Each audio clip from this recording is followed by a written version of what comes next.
Joining us now for more on the security situation in Kogi State is the Commissioner of Information in the state, Kingsley Fowle. Kingsley, thank you so much for joining us on News Central Now. Thank you very much. All right, so first, can you give us an update on last week's successful raid on the kidnappers' hideout, and how are the rescued people actually faring? How are they doing? Thank you. It was a very successful operation. Like we said, our security architecture accommodates the use of our local hunters who understand the terrain of the area. So the raid took place at the Irepeni Forest. Irepeni Forest is in the central zone of the state, and the hunters successfully were able to dislodge the kidnappers after hours of gun battle in the forest. And they were able to rescue 24 adult kidnapped victims and also 4 children. We have since repatriated the rescued victims to their various states and also gave them compensations. We took care of them, ensured they are in a clean bill of health, and also we've taken them to their various states. Many of them were heading to the northeastern part of the country. All right. Kogi State authorities are working with local hunters. Is this under the Amoteku program, and how successful has this partnership been?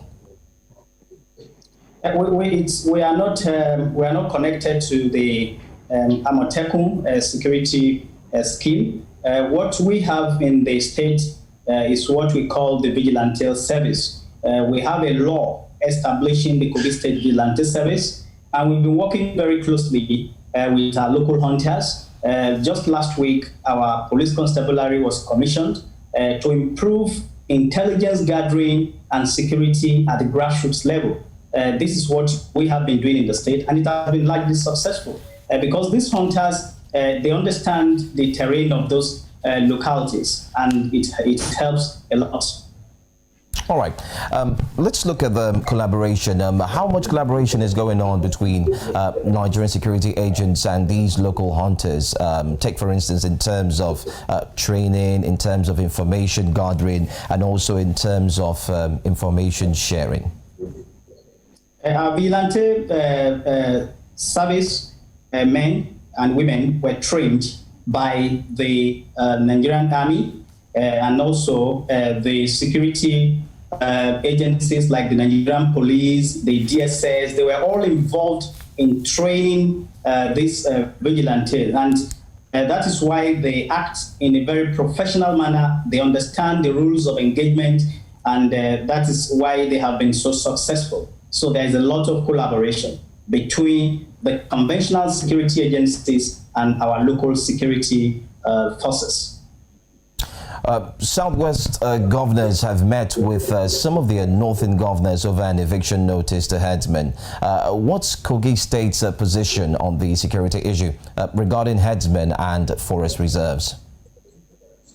Yeah, we have to tread with caution.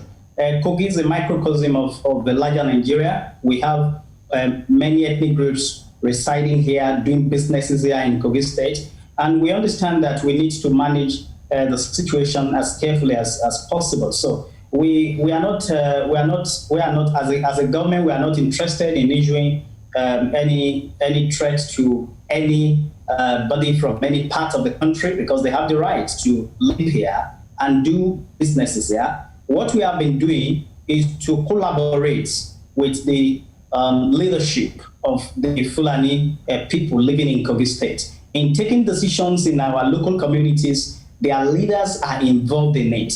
We have a database that has the Fulani headsmen in the database. So if you perpetrate any crime anywhere, except if you are not captured in the database, and if you are not captured in the database, it means that we will go after that criminal and make sure the criminal is dealt with. So the people we don't want in the state are criminals, but any other category of people is welcome in the state. Lastly, you just mentioned that you have a database. How frequent is this database being used in Kogi State, and is it going to be made open to every security outfit, or is just for the state?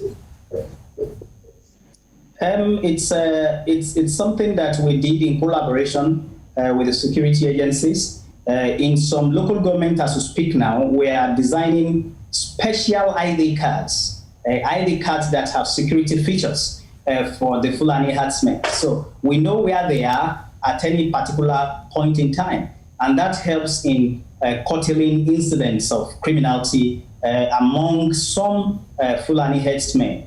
They are not the only tribe that has criminals among them. Every tribe, every society has people that are antisocial, that act contrary to the rules and of the society. So we're not going to pin it to any particular ethnic group. Anywhere crime is committed in Kogi State, government will go after the criminals and ensure that they are apprehended.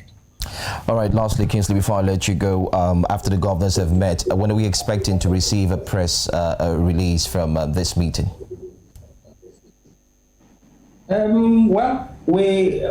think as soon as their communique is ready, they will communicate to the good people of Nigeria and make their position known to the people.